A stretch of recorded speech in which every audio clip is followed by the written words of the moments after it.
Bom dia, meus irmãos. Domingo, dia 13 de agosto de 2020. Novamente estamos reunidos aqui nesta manhã. Vamos estudar a Santa Palavra do nosso Deus. Eu quero te convidar para lermos no livro do Apocalipse, o capítulo de número 22, verso 1, 2, 3, 4 e 5. Assim dizem as Escrituras Sagradas. Então me mostrou o rio da água da vida, brilhante como cristal, que sai do trono de Deus e do Cordeiro. No meio da sua praça, de uma e de outra margem do rio, está a árvore da vida, que produz 12 frutos, dando seu fruto de mês em mês, e as folhas da árvore são para a cura dos povos. Nunca mais haverá qualquer maldição. Nela estará o trono de Deus e do Cordeiro. Os seus servos o servirão. Contemplarão a sua face, e na sua fronte está o nome dele. Então já não haverá noite, nem precisam eles de luz de candeia, nem da luz do sol, porque o Senhor Deus brilhará sobre eles, e reinarão pelos séculos dos séculos. Amém. Vamos orar mais uma vez? Nosso Deus, mais uma semana está se iniciando, mais um domingo, e te damos graças, Senhor, pela semana que passou, por toda a força, por todo o cuidado que recebemos do Senhor. Muitos irmãos têm aflição em seu coração, Pai, pela saúde de pessoas que estão próximas deles e que não estão passando bem. Tenha cuidado sobre cada uma dessas vidas, ó Deus. Abençoe o coração dos nossos irmãos reunidos na Tua presença nesse momento e fortaleça, Deus, a cada um, permitindo que com o Teu cuidado estejam confortados, estejam, Senhor, fortalecidos e vejam-se prontos para continuar a luta no dia a dia, em mais uma semana que está iniciando, em mais uma semana em que os desafios estarão diante de nós. Deus amado, abençoe-nos. E gratos, Pai, em nome e por amor de Jesus Cristo. Amém. Irmãos, nós vamos ter um momento de louvor com o grupo Logos, cantando o Autor da Minha Fé, e voltamos então, logo depois, para o estudo de hoje da Santa Palavra do nosso Deus.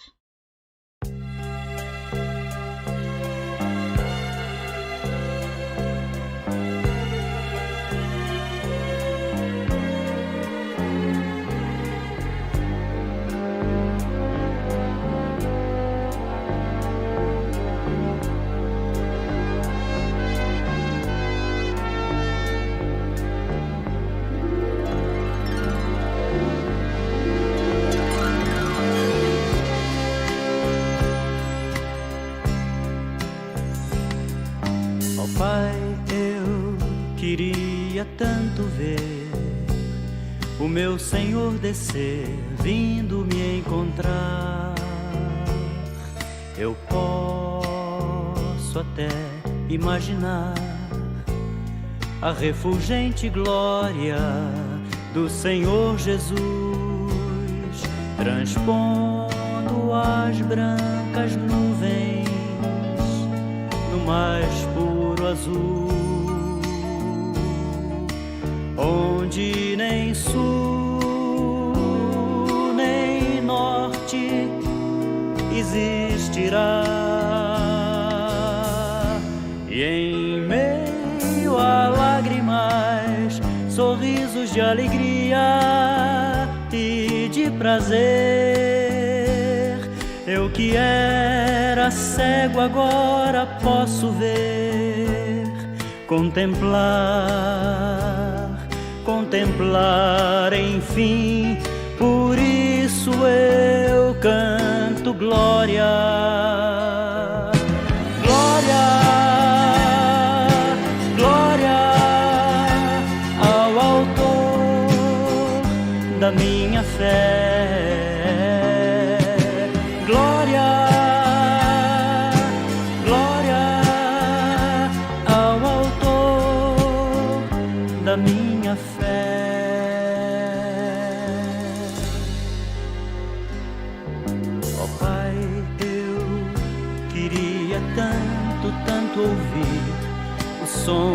vai abrir o encontro triunfal.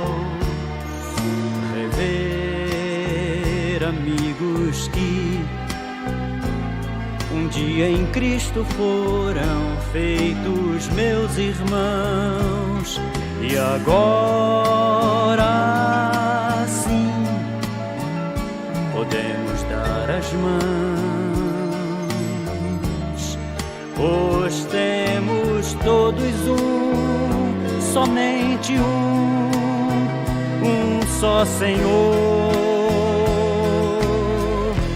E eis o consolo que envolve a minha vida, o meu Senhor Jesus, que foi morto sim naquela cruz, voltará enfim, por isso eu canto glória.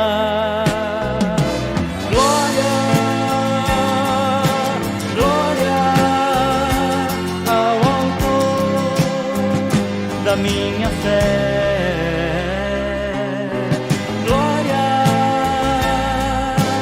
glória ao autor da minha fé.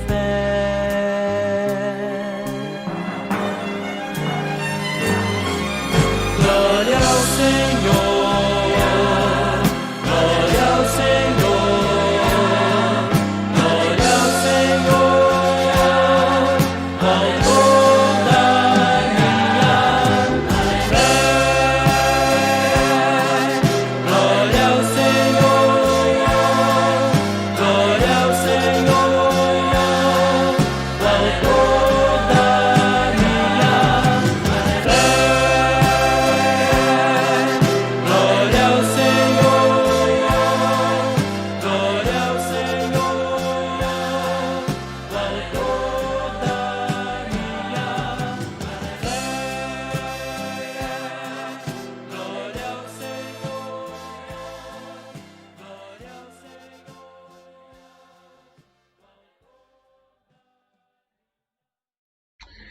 No nosso último estudo,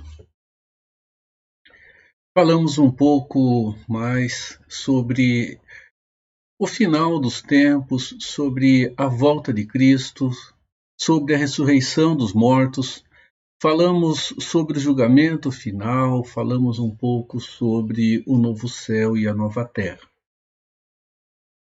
E traçamos um paralelo, mesmo que rápido, entre a criação de Deus e a nova criação, para que pudéssemos entender um pouco da relação do que será o novo céu e a nova terra dentro do registro das Escrituras Sagradas. E uma coisa nos chama a atenção.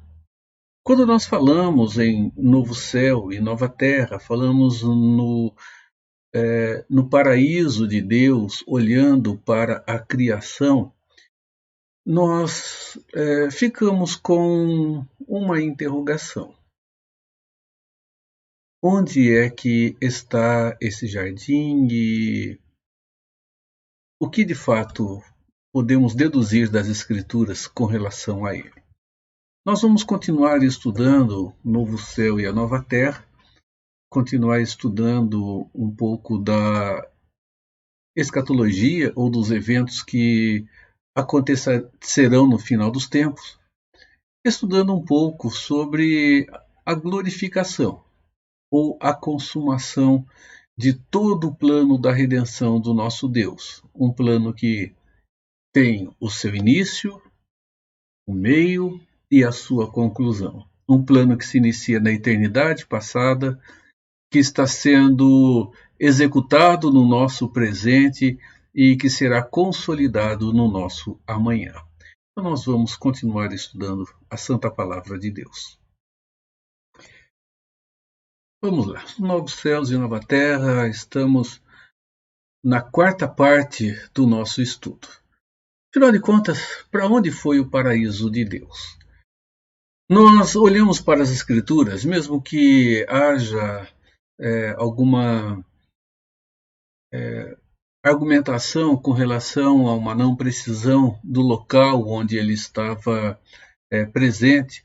As Escrituras nos falam do jardim de Deus, do Éden, do paraíso de Deus, localizado geograficamente. Ele estava em um lugar dentro do nosso planeta, dentro da nossa Terra, lá do outro lado do mundo. Ele estava lá.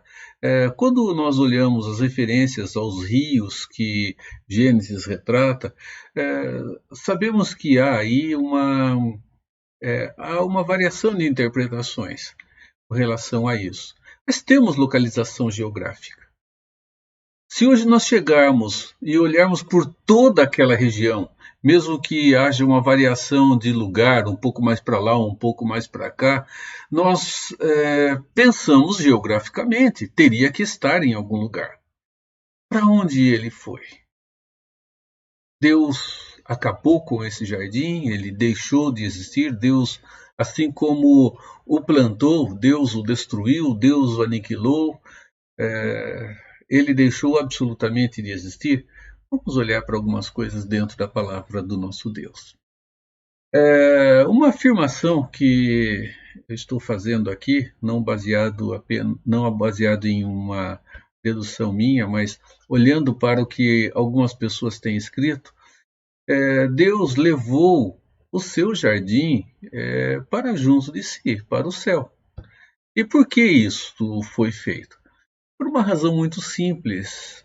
Deus retira de nós a beleza daquele jardim como uma forma de castigo, uma punição judicial sobre todo o mundo e particularmente sobre nós, pessoas, sobre nós, seres humanos. Então, por causa daquilo que Adão fez, por causa da sua desobediência, Deus o retira. E Deus para de relacionar-se com o ser humano, para de se relacionar conosco como ele fazia anteriormente lá no jardim. Então Deus transporta para a sua presença de governo.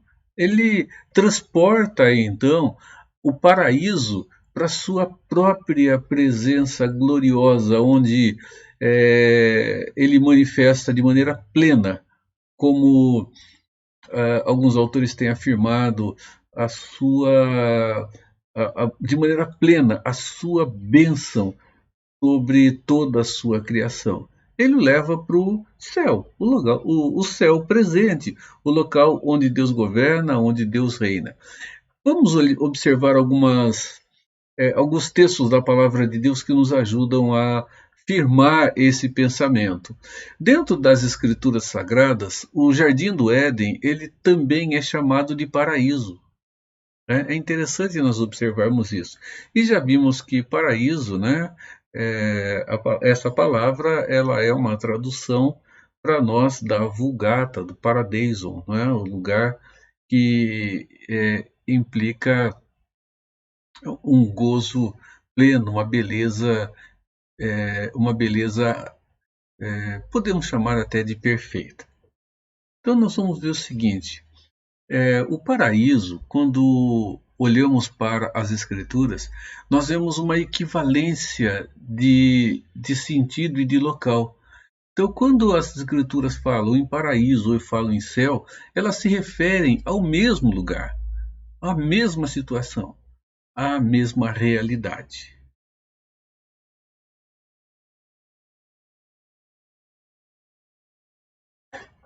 Olhem esses exemplos.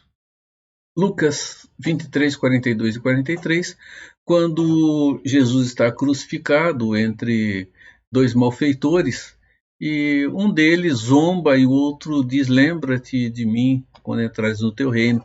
E Jesus diz o seguinte, acrescentou, Jesus, lembra-te de mim quando vieres no teu reino. A resposta de Jesus foi, em verdade te digo que hoje estarás comigo no paraíso. Nós conhecemos as Escrituras, e as Escrituras nos dizem que depois da ressurreição, Jesus subiu ao céu.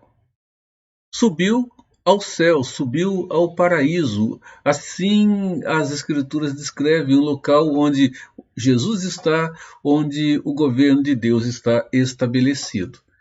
Vejam Apocalipse 2:7. Quem tem ouvidos, ouça o que o Espírito diz às igrejas. Ao vencedor, dar-lhe-ei que se alimente da árvore da vida que se encontra no paraíso de Deus. O paraíso de Deus é uma referência direta ao local onde Jesus está e está preparando um lugar para o seu retorno e no seu retorno resgatar-nos. Quando Paulo defende o seu apostolado, ele faz uma referência a si mesmo dentro de uma expressão impessoal, não diretamente relacionada a ele, mas referindo-se a si mesmo. Ele diz: se é necessário que me glorie, ainda que não convém, passarei as visões e revelações do Senhor. Conheço um homem em Cristo que há 14 anos foi arrebatado ao terceiro céu. Se no corpo ou fora do corpo, não sei. Deus o sabe. Terceiro céu, dentro do pensamento judaico, referia-se à morada de Deus. Eles escalonam céu como aqui atmosferas, o local onde estão os astros e lá a morada de Deus.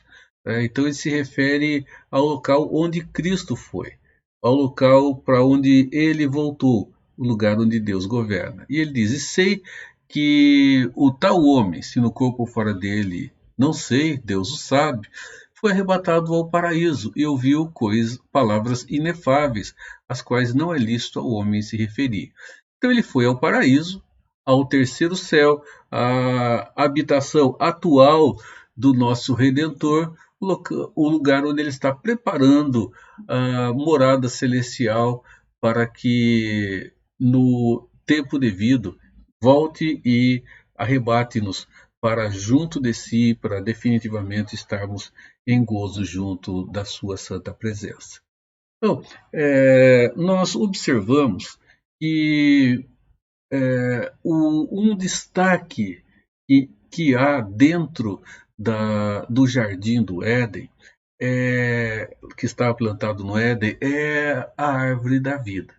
Então, no paraíso de Deus, quando nós falamos lá atrás, olhando para a relação dos seres humanos antes do pecado, nós observamos que havia lá a árvore do conhecimento do bem e do mal e a árvore da vida. A árvore da vida que acabou sendo guardada por um anjo com uma espada flamejante, segundo Gênesis, para que o ser humano não tivesse acesso a ela.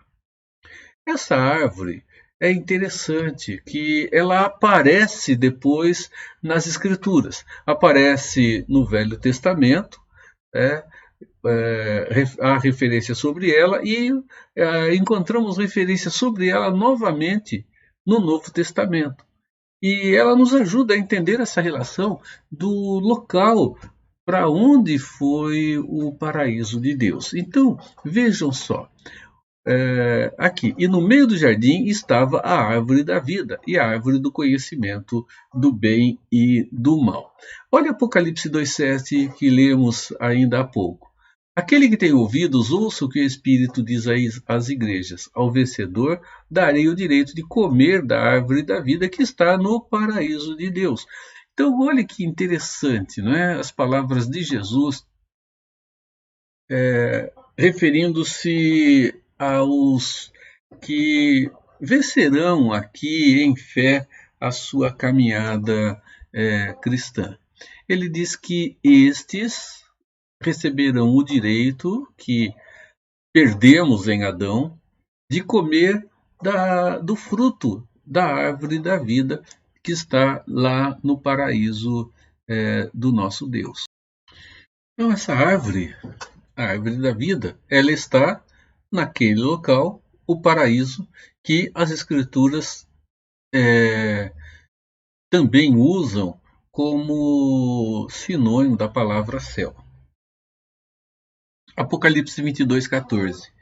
Felizes os que lavam as suas vestes, e assim têm o direito à árvore da vida, e podem entrar na cidade pelas portas. Então, a árvore da vida, ela não deixou de existir. Ela está em um lugar, e ela está no paraíso de Deus, e essa árvore que será deliciada por aqueles que receberam esse privilégio, através do pagamento da dívida para com Deus, na pessoa de Cristo Jesus. Apocalipse 22:14. Felizes os que lavam suas vestes, e assim têm direito à árvore da vida e podem entrar na cidade pelas suas portas. Acabamos de ler. 22:1 e 2.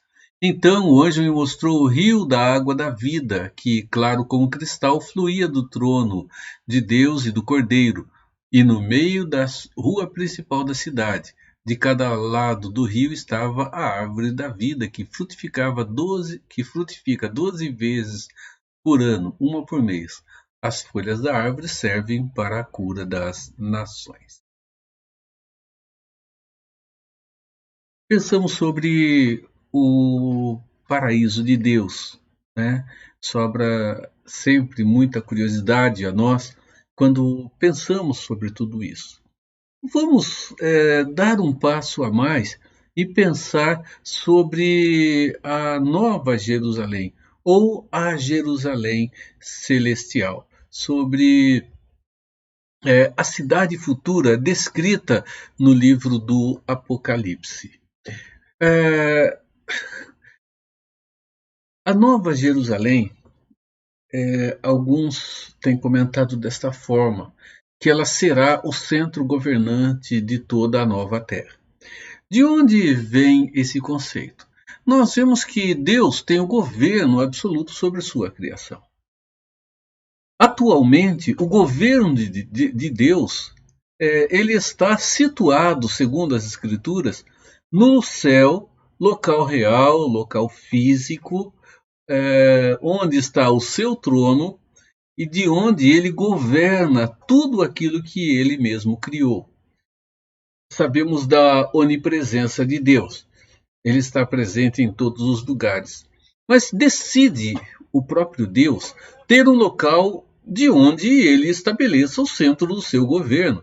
Isso, meus irmãos, eu acredito que tem um envolvimento direto com a sua própria criação, com os seres humanos e com os anjos que foram criados. Um local a partir de onde toda a sua santa vontade emana de uma maneira direta para que ela seja cumprida, para que ela seja feita, de onde, da maneira mais plena, ele manifesta-se para abençoar-nos e abençoar a toda a sua santa criação. Então, vejam só, um pouco a respeito dessa cidade santa. Alguns textos. Apocalipse 22:3 diz assim: ali não haverá jamais maldição, nela estará o trono de Deus e do Cordeiro, e os seus servos o servirão. A relação que encontramos quando o Velho Testamento diz que no céu Deus estabelece o seu trono, nós observamos agora a visão de João nos revelando isto. Jesus revela de uma maneira muito clara que na Nova Jerusalém estará o trono de Deus e do Cordeiro, e de lá o governo de Deus estará se manifestando. Então, desta forma, nós vamos observar que ela pode ser considerada o centro do novo céu e da nova terra, o centro do governo, o centro da adoração, o centro do serviço que continuamente será prestado ao Senhor. O texto de Apocalipse 22:3 nos fala sobre isso. Ali não haverá jamais maldição. Nela estará o trono de Deus e do Cordeiro, e os seus servos o servirão. A palavra servirão aqui, ou servir, é uma palavrinha grega, latreu, que significa adoração, significa culto, né? As Escrituras nos falam sobre isso. Nós não podemos imaginar culto como o nosso ato religioso no presente, né? Se for assim, meus irmãos, nós vamos ter uma tremenda uma confusão, porque nós temos gente prestando culto de tudo quanto é forma por aí, né? Cultos de uma forma, de outra, e até mesmo irmãos em Cristo se batendo um contra o outro, afirmando que essa é a melhor, aquela é a melhor, a outra é a melhor, e aquela outra, então, é a forma que Deus se agrada de culto. Nunca nos esqueçamos que Deus é quem determina a maneira como nós deveremos adorá-lo. Olhem para o Velho Testamento e vejam a relação de culto, a relação dos sacrifícios. Tinha que acontecer da maneira como Deus determinou, no local, da forma que ele determinou. Os próprios sacerdotes, eles teriam que estar preparados da forma devida. Os animais, eles eram determinados animais que Deus estabeleceu que seriam, a maneira deles serem mortos, o sangue, as aspergido. Então Deus determina a forma como ele quer ser adorado. Não somos nós quem assim fazemos, e devemos ir para as Escrituras para procurar entender a essência do culto ao nosso Deus. Lá haverá uma contínua adoração, haverá uma relação de contínuo serviço, uma relação de culto ao nosso Deus que nunca vai acabar. Mas não vamos imaginar que nós vamos morar dentro de uma igreja, né? A relação de adoração, ela não vai implicar em uma situação assim, um templo e todo mundo reunido dentro de um super imenso e grandioso templo, né? Vai dar inveja aos coreanos com as mega igrejas, né? E todos estarão lá. Fico imaginando, né? Um pensamento assim e os megalomaníacos religiosos que querem ter lugares extremamente grandes e suntuosos para adorar ao Senhor, né? Eu me refiro não à igreja que cresce e chega a esse ponto, mas aqueles líderes que querem a grandiosidade para que seja vitrine, né, da sua própria pessoa. O fato é que lá haverá uma relação de adoração ao Senhor contínua, né? E lá, naquele lugar onde Deus estará estabelecendo o seu centro de governo. Vejam só, Apocalipse 21:3 identifica a cidade santa como a Nova Jerusalém. Então, sem a menor dúvida, ela pode ser considerada a capital da nova terra, ou o lugar onde Deus estabelecerá a administração de toda forma que podemos imaginar da sua nova criação. Nova não em essência, mas nova em qualidade. Meus irmãos, quando nós falamos e pensamos em nova terra, é interessante observarmos isso, porque essa relação de nova terra vai mostrar que lá os povos estarão instalados. Povos, línguas, raças e nações. Estarão todos instalados lá. Haverá uma relação de serviço, de movimentação. E dentro dessa relação de movimentação, vamos imaginar a circunscrição desses povos. E eles terão que ser capitaneados, eles terão que ser administrados.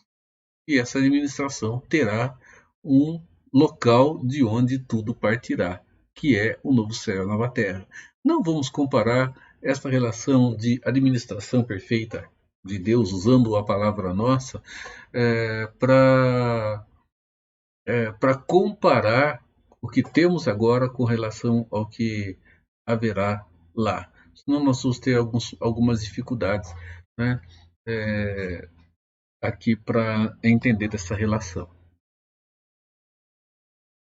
Lá, uma coisa que é importante nós estudarmos é a relação do que o capítulo 21, por exemplo, de Apocalipse nos fala, e do que todo o restante das Escrituras, olhando para trás, nos apresenta a partir do capítulo 3 do livro de Gênesis. A relação do sofrimento. Porque nós sempre afirmamos que lá no céu não haverá sofrimento mais. Não haverá dor, não haverá nenhuma situação desse nível. É interessante a gente observar isso. É interessante porque parece que nós perderemos toda a nossa relação de pessoa. Né? Lá não haverá dor, lá não haverá pranto, lá para muitos, com o nosso corpo glorificado, nós não vamos nos alimentar, nós vamos ser alguma coisa, menos gente. Para alguns essa é a ideia. Mas irmãos, vamos lembrar do seguinte, a ressurreição será a ressurreição do corpo, que apesar de glorificado, será corpo. Lembra-se de Jesus quando ressuscitou? Ele ressuscitou em corpo, era corpo de fato como nós temos.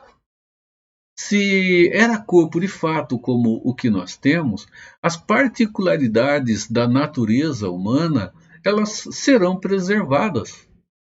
Deus não mudará a nossa natureza humana. A nossa inclinação para o pecado, ela já deixará de existir definitivamente. Deus fará isso. Mas Deus não tirará de nós aquilo que houve como o ponto maior na sua criação. O ser humano, gente, pessoa. Pessoa com todas as características que existem distorcidas, mas ainda estão presentes e que serão restauradas plenamente por Deus. Então, falar sobre sofrimento cabe a nós. Nós vamos falar um pouquinho sobre isso também. A nova terra, então, e o sofrimento penal.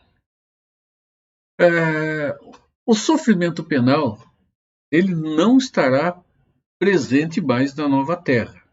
Né?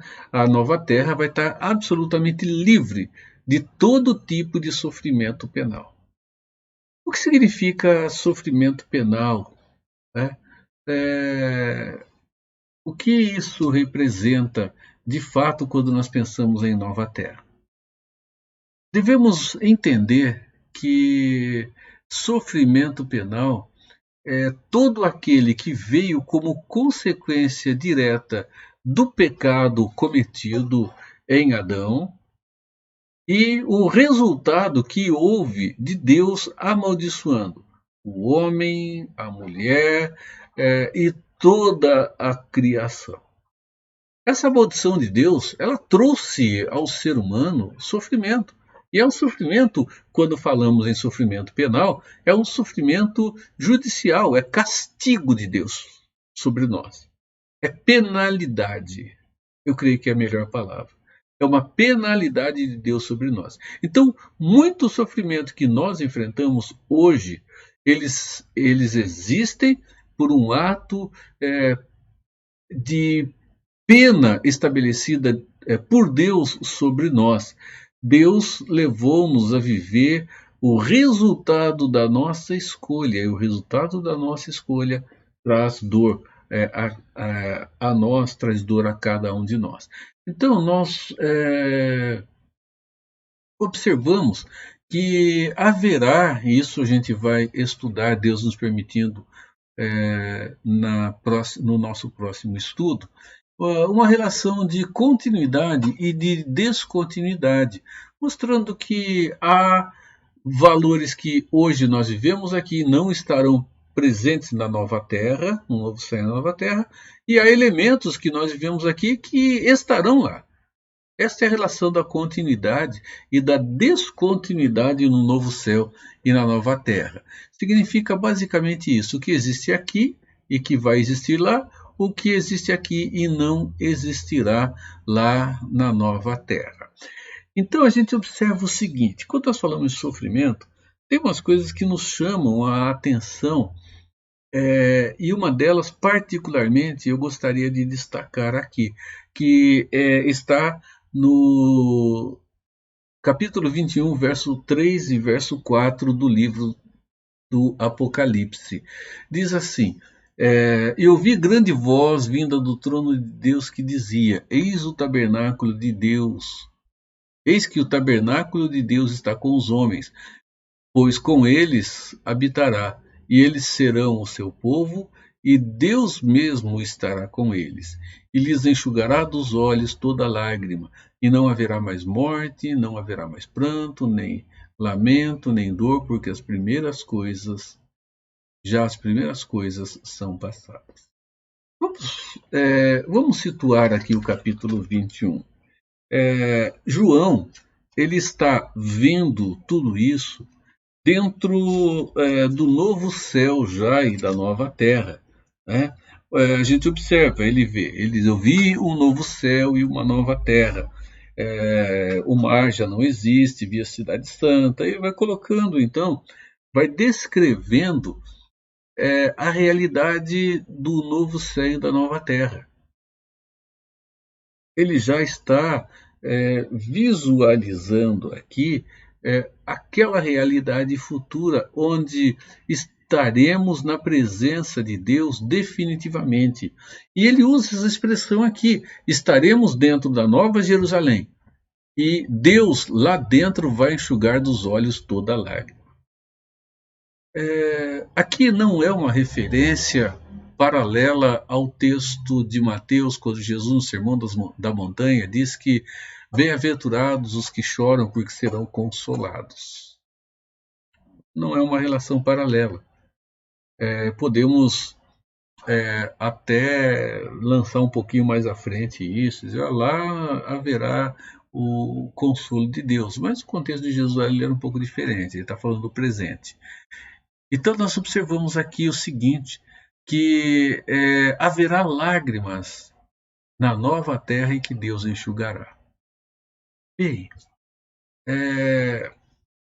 se as Escrituras nos fazem essa afirmação e se refere ao novo céu e à nova terra, à vida daqueles que ressuscitados já estarão na presença do Senhor, nós precisamos tentar entender o que representam essas lágrimas no novo céu e na nova terra. Afinal de contas, a Bíblia descreve assim, e ela diz que elas existirão. Né? E diz que Deus vai enxugar dos olhos essas lágrimas. O que nós vamos encontrar são algumas conjecturas. E o Reverendo Heber Carlos de Campos, ele dá algumas ideias. Né? Ele fala de algumas coisas que podem ser legítimas, pensando sobre isso. O fato é que haverá lágrimas e que essas lágrimas serão enxutas pelo próprio Deus com o consolo perfeito que ele tem. Então, nós vamos observar o seguinte, olha, João ele está se referindo a Isaías quando ele fala sobre isso. Né? Ele está indo lá atrás e está fazendo uma citação, né, do profeta Isaías. E desta forma, nós observamos uma interpretação do que Isaías estava se referindo. Observem aqui Isaías 25:8. Tragará a morte para sempre, e assim enxugará o Senhor Deus as lágrimas de todos os rostos, e tirará de toda a terra o opróbrio do seu povo, porque o Senhor o falou. Como vamos entender, então, essa expressão, já que as Escrituras nos falam sobre isso? Uma coisa que é importante, essas lágrimas, elas não serão lágrimas como as que são derramadas hoje. Hoje, as lágrimas são derramadas como consequência dessa ação de Deus. E elas são consequência do pecado lá atrás de Adão, né? É o pecado original, a consequência direta. Não haverá lágrimas por razões como estas, por exemplo. Não serão derramadas lágrimas por causa de morte, por causa de doença, violência como nós temos vivido hoje. Não se derramará lágrimas por causa da injustiça social, da grande injustiça social que há no mundo. Não derramaremos lágrimas por ver pessoas passando situação de extrema pobreza em muitos lugares do nosso mundo. Não haverá lágrimas pela solidão, perseguição e por outros motivos que, como consequência do pecado, hoje se chora. Então, elas não. Hoje, a lágrima ou as lágrimas, elas fazem parte da nossa vida por razões como essas que foram citadas aqui. Não serão lágrimas no novo céu e na nova terra dessa maneira, ou por essas razões. Então vejam, né, o que podemos deduzir de tudo isso.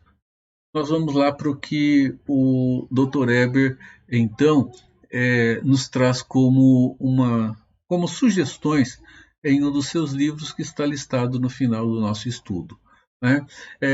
Ele afirma que Deus poderá nos confrontar, veja só, em relação ao nosso comportamento enquanto nós estamos vivendo aqui.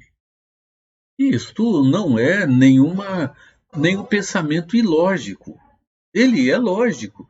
Porque, afinal de contas, as Escrituras dizem que as nossas obras, elas nos acompanharão, estarão conosco. Teremos que prestar contas ao nosso Deus. Vai estar lá na cadernetinha de anotações divinas. Olhem essas sugestões dadas por ele. Uma delas. Pense em suas atitudes quanto à sã doutrina. É possível que sejamos invadidos por uma sensação de tristeza por não termos crido na verdade enquanto estivemos aqui nesse mundo. Diz respeito em crer para a salvação. Diz respeito em crer na verdade de Deus, na integridade dela, né? São pensamentos do Dr. Eber que ele coloca no seu livro, conjecturas, né? Mas que são coerentes olhando para a palavra de Deus, né? Pensar na nossa atitude aqui com relação à sã doutrina de Deus. Hoje, meus irmãos, nós estamos com a sã doutrina de Deus adoecida dentro do meio do povo de Deus, infelizmente. E vamos lembrar que haverá prestação de contas por parte daqueles que têm distorcido esta sã doutrina e por parte daqueles que têm ouvido e não têm procurado bereanamente saber se isso de fato é o que as Escrituras afirmam. Um outro aspecto que o Dr. Eber afirma. Pense no uso indevido ou não dos dons que o Espírito Santo lhe deu enquanto você está vivendo. Deus nos deu dons. Vamos lembrar a parábola dos talentos? Então aqui, você está multiplicando, você está usando devidamente, eu estou usando devidamente, eu estou multiplicando.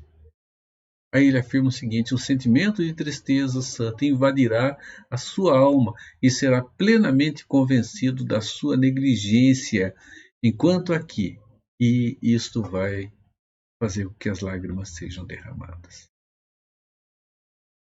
O uso indevido ou o não uso dos dons. E uma terceira proposição. Pense na sua vida em relação à santidade. Ele afirma, então, contemplando a santidade de Deus e rememorando o seu comportamento passado, seus olhos ficarão marejados de lágrimas por ter sido tão relapso e ingrato nesse mundo.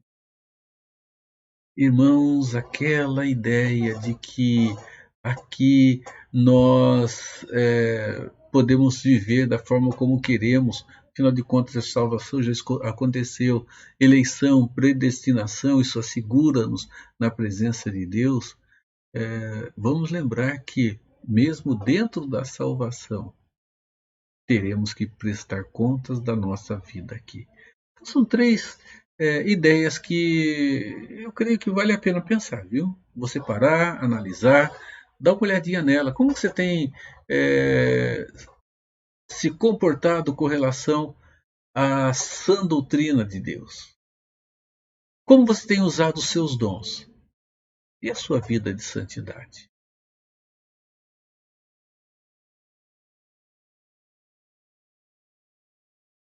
Dr. Eber diz o seguinte: as lágrimas daquele tempo não serão como as de agora, misturadas com elementos da nossa pecaminosidade, mas serão produtos de santos sentimentos causados pela contemplação da presença santa de Deus.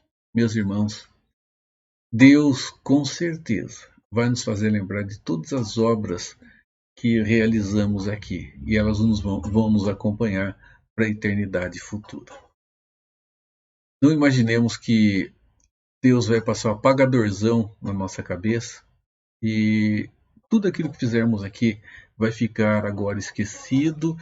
Nós vamos ter uma formatação de HD,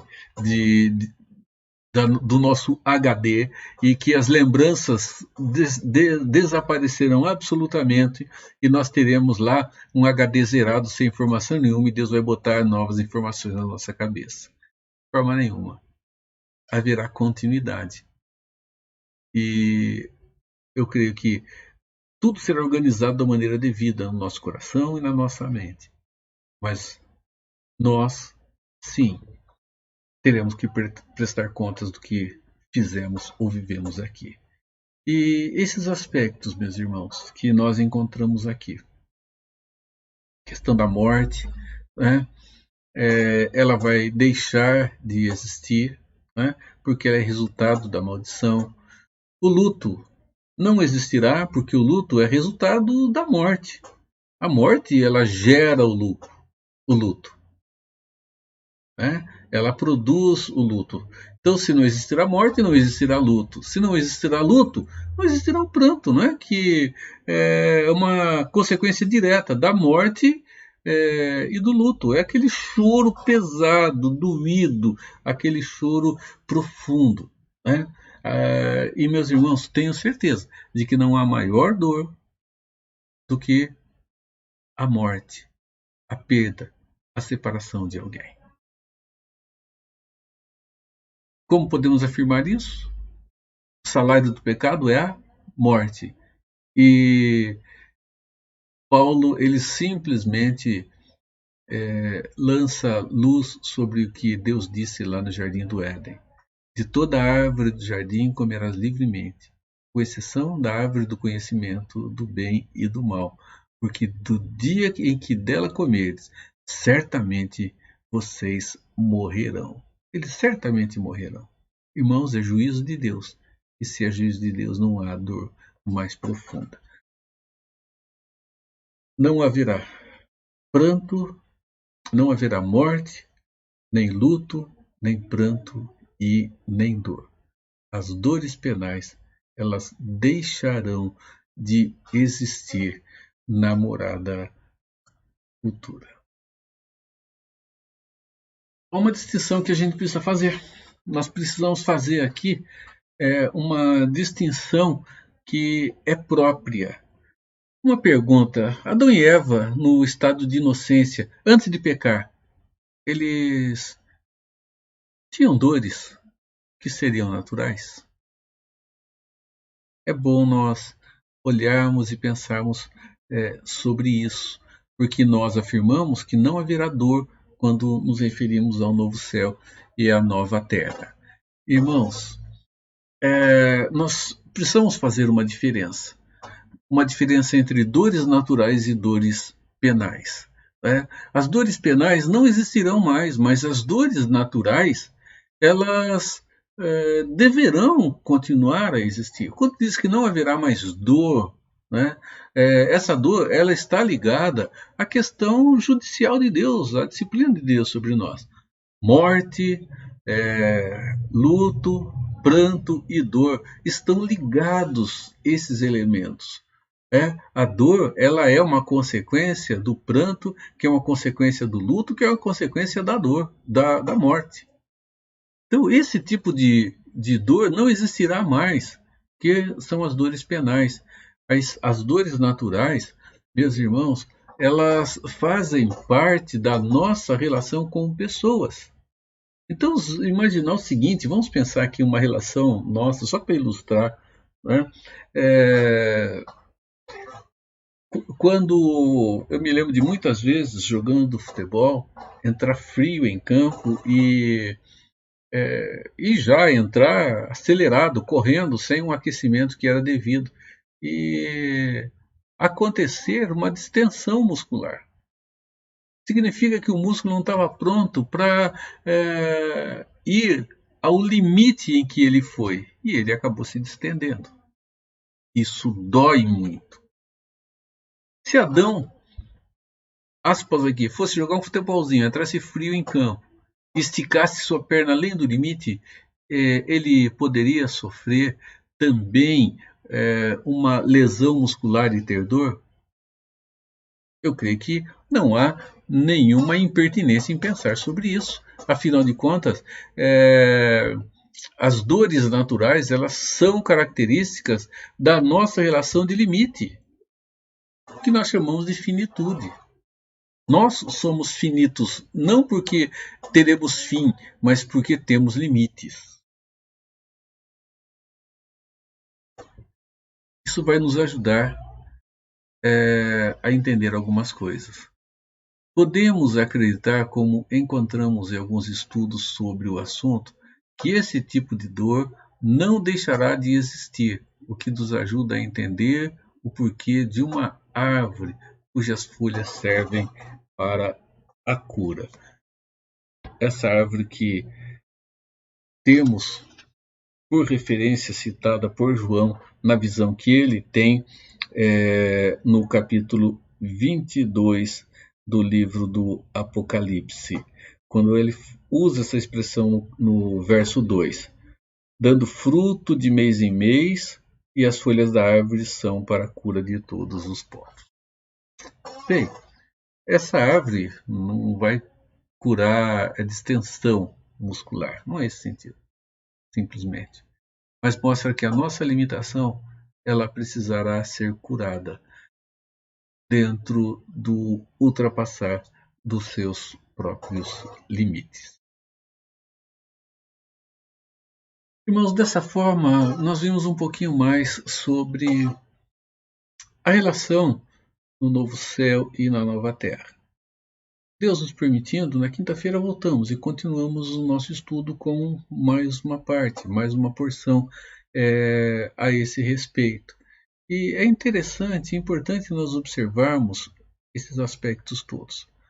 Eu estou tomando, dentro daquilo que é possível, um entendimento literal, né, das Escrituras.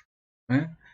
Como eu me referi anteriormente, o professor de um professor, ele disse que o seguinte: devemos entender as Escrituras literalmente, até o ponto em que não conseguimos coerência dentro dela mesma para a literalidade do que ela apresenta.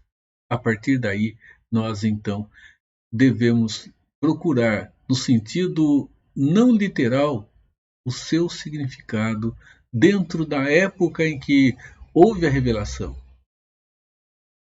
E como essa verdade serve para a nossa vida no presente. Seja você abençoado com a esperança, com segurança e com a verdade da palavra do nosso Deus.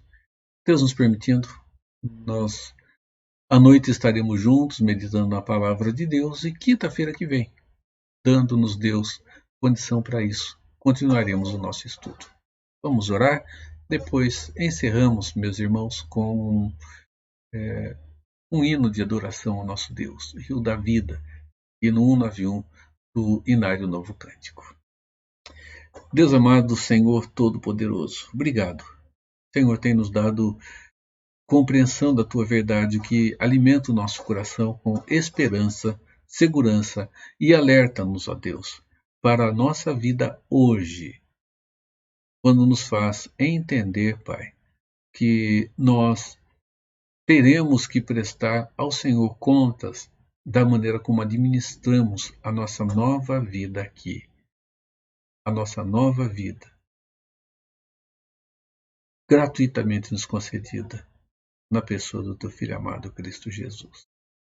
Continue a abençoar, Pai, os nossos irmãos enlutados, doentes, os nossos irmãos já idosos. Cuide deles. Renove cuidados sobre suas vidas e sobre a sua família, e assim como sobre o nosso lar também. Guarde-nos, ó Deus, é em nome de Jesus que oramos. Amém. Meus irmãos, que a bênção do nosso Deus, o Deus Todo-Poderoso, Pai, Deus Filho, Deus Espírito Santo, seja com a sua vida, com a sua família, seja com todo o povo de Deus espalhado pela face da terra, hoje e por todo sempre. Amém. Amém. Meu irmão, minha irmã, Deus te guarde, Deus te fortaleça na amada pessoa de Cristo Jesus.